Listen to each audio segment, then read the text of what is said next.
ఒకసారి BRS version కూడా విందాం ఒకసారి. నరేష్ గారు 2025లో కేసీఆర్ సైలెన్స్ బ్రేక్ అవుతుందని నిన్న కేటీఆర్ చేసిన వ్యాఖ్యలు మీరు చూశారు. అలాగే కాంగ్రెస్ కూడా అంటుంది జనాలకు మొహం చూపించలేకనే ఈ సైలెన్స్ అని చెప్పేసి కాంగ్రెస్ అంటుంది. మరి మీరేమనుకుంటున్నారు? కేసీఆర్ సైలెన్స్ కి కారణం ఏంటనుకుంటున్నారు? ఒకవేళ నిజంగానే కేటీఆర్ చెప్పినట్టు 2025లో కేసీఆర్ సైలెన్స్ బ్రేక్ చేస్తే తననే తట్టుకోలేకపోతున్నారు, తన తండ్రిని తట్టుకునే శక్తి ఉందా అంటున్నారు. మరి మీకుందంటారా?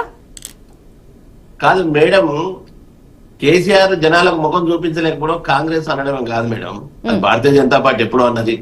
గత 10 సంవత్సరాల నుంచి 9.5 సంవత్సరాలలో వారు ఏదైతే వైఫల్యం చెందినారో పరిపాలనలో, సో కాలం కలిసి వస్తే నా అంత మొగోడు లేడు, లేకపోతే చతికల పడ్డ చందనంగా ఇప్పుడు కేసీఆర్ వైఫల్యం.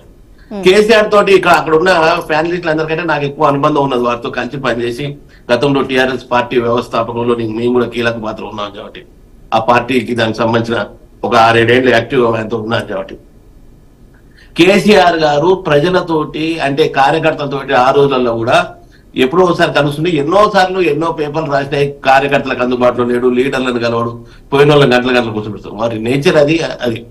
సో ప్రస్తుతం ఏమంటే అక్కడ ఒక పందెం జరుగుతుంది. కొంచెం వెనక్కి జరిగి మాట్లాడతారా? ఫ్రేమ్ అవుట్ అవుతున్నారు, కొంచెం వెనక్కి జరిగి. కేసీఆర్ గారికి అక్కడ ఒక పందెం పెట్టిండు మా బావ బామ్మడికి ఇద్దరికి. అరే నాయనాయిగా నేను రిటైర్డ్ అయిపోతున్నా, నేను చేయనికి తెలంగాణలో పెద్ద ఏం పనులు లేవు, అది అయిపోయింది, నేను ఇంత ఫెయిల్ అయితే అనుకోలేదు, కాళేశ్వరం ప్రాజెక్టు మొత్తం గుదిబండగా తయారైంది తెలంగాణకు, కాబట్టి అన్ని రంగాలలో ఫెయిల్ అయినా రాష్ట్రాన్ని మొత్తం అప్పుల కుప్పలుగా తయారైంది కాబట్టి ఇక భవిష్యత్తు మీద ఉన్నది. మరి మీ ఇద్దరిలో ఎవరు ఫ్లోర్ లీడర్ గా డిక్లేర్ చేయాలో చూసుకోండి. కాబట్టి ఇద్దరు పోటీ పందెం మొదలు పెట్టిండు. వాస్తవానికి మాట్లాడితే మేడం ఏమైతే ఏం పంటలు పగిలిపోతాయి 2025 వస్తే ఏమైనా ఆకాశం విరిగి భూమి మీద పడుతుందా? ఎందుకంత ఊహించుకుంటున్నారు? ఏం జరుగుతుంది అసలు? ఊహించుకోవట్లేదు, డైరెక్ట్ కేటీఆర్ చెప్తున్నారు కదా. తెలంగాణ ప్రజలంతా తెలివి తక్కువలు కాదు, మాటలకు పడిపోయేటట్టు ఎన్ని వైఫల్యాలు ఉన్నాయి. ఇప్పుడు ఇక్కడ మనం చాలా స్పష్టంగా అర్థం చేసుకోవాలి. ఇక్కడ మా సోదరుడు లింగం యాదవ్ గారి కోపం రావచ్చు, కానీ కాంగ్రెస్ పార్టీ అదేవిధంగా టిఆర్ఎస్ పార్టీ ఆడుతున్న గేమ్ అంతా. సో భారతీయ జనతా పార్టీ చాలా స్పష్టంగా అడిగింది, అయ్యా కాళేశ్వరం మీద మరి మీరంతా ఇంత కంప్లీట్ కదా, ఒక సిబిఐ ఎంక్వైరీ అయ్యింది అని చెప్పేసి. సిబిఐ ఎంక్వైరీ అడగలేదు.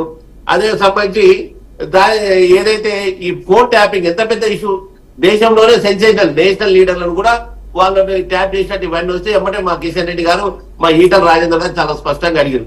ఇమీడియట్ గా ఇది చాలా చాలా తప్పు విషయం, ఇది దీని మీద సిబిఐ ఎంక్వైరీ అడగాలి, మీ ఆధ్వర్యం చేస్తున్న ఎంక్వైరీలో క్లారిటీ రాదు అని చెప్పేసి. మరి ఎందుకు రాష్ట్ర ప్రభుత్వం అడగట్లేదు? కాబట్టి రెండే, దీంట్లో ఎలాంటి సందేహం లేదు. ఈ రోజు నేను చాలా స్పష్టంగా భారతీయ జనతా పార్టీ తరఫున మేము చెప్పేది ఏంటంటే, కేసీఆర్ గారు తెలంగాణకు చేసింది ఏమీ లేదు. సరే కాలం కలిసి వచ్చింది, ఎంతో మంది వీరులు పోరాటం చేసిరు, సరే ఒక పార్టీగా నిలబడ్డాడు ఉన్నాడు కాదు, కానీ జాతీయ పార్టీల మద్దతు లేదు. ఆ రోజు ఎంతమంది ఉన్నారు, ఆయన పార్లమెంట్ లో ఎంత సపోర్ట్ చేసారు మనందరికి తెలిసిన విషయమే, అక్కడ ఉన్న ప్యానలిస్ట్ అందరూ కూడా తెలుసు.